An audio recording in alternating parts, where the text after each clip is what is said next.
রমাদান শুধু রোজা না, এটা আমাদের বদলে দেয়। আপু, রমাদান কেন এত বিশেষ? কারণ এটা আমাদের ধৈর্য আর ভালোবাসা শেখায়। হ্যাঁ, খুবই ভালো। রমাদান আমাদের হৃদয়কে আল্লাহর দিকে ফিরিয়ে দেয়। কুরআনে বলা হয়েছে, রোজা তাকওয়া শেখায়। তাকওয়া মানে আল্লাহকে ভয় করা আর ভালোবাসা।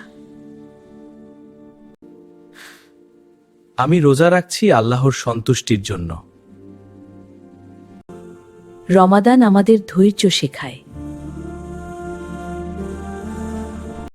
রমাদানে আমরা ভালো ব্যবহার করি। রমাদান আমাদের রাগ নিয়ন্ত্রণ করতে শেখায়। আমরা গরিবদের সাহায্য করি।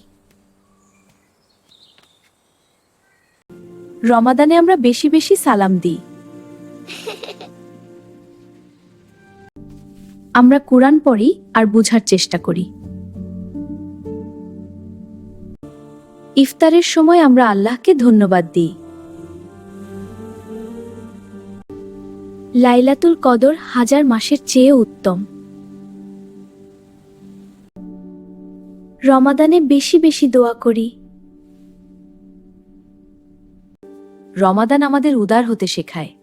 এটা না আপু। রমাদানে আমরা পরিবারের কাজে সাহায্য করি। রমাদানে আমরা সুন্দর কথা বলি। রমাদানে আমরা সুন্দর কথা বলি। রমাদানে আমরা মিথ্যা বলা ছেড়ে দিই। রমাদান আমাদের হৃদয় পরিষ্কার করে। আমরা চেষ্টা করি আরো ভালো মানুষ হতে।